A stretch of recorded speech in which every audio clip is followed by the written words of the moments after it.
այստեղ process-ը, որը որ գնում է, իր մեջ ներառում է ինչպես հանրության շրջանում հայերի մեջ հավատավոր ժողովրդին սահմանափակելուն, այնպես էլ եկեղեցուն ամեն կերպ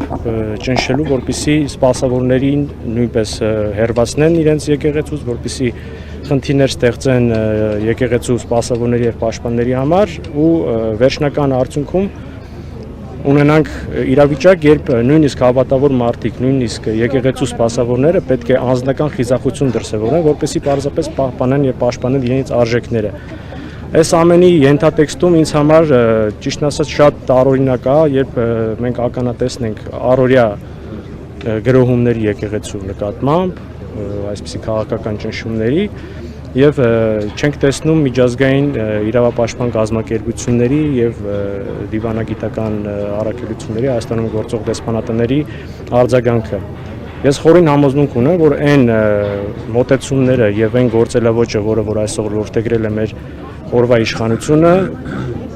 բացարձակապես համահունչ չէ վերջիններիս արժեհամակարգի հետ։ Եվ ակնկալում ենք, որ գնահատական կհնչի մեր արտաքին գործընկերների, այստեղ գործող դեսպանատների, միջազգային կազմակերպությունների կողմից։ Վերջիվերջո Հայաստանն էլ պետք է դառնա այնպիսի երկիր, որ երբ որ մենք էլ ականատես լինենք որևէ այլ երկրում խղճի ազատության դեմ որևէ գործողությունների, կարողանանք մենք էլ արտահայտվել։ Այսօր փաստացի մենք այդպիսի կեցվածք չունենք։ Եթե նույնիսկ մենք ընկալվենք որպես բարձր ձայն, բարձր խոսք ունեցող երկիր արտաքին աշխարհի համար, միևնույն է, այնպիսի իրավիճակում ենք գտնվում, որ նմանատիպ իրավախախտումներ, ինչպիսիք Հայաստանում են կատարվում, ականատես լինելուց նույնիսկ, որ ասում խոսելու տեղ չենք ունենա։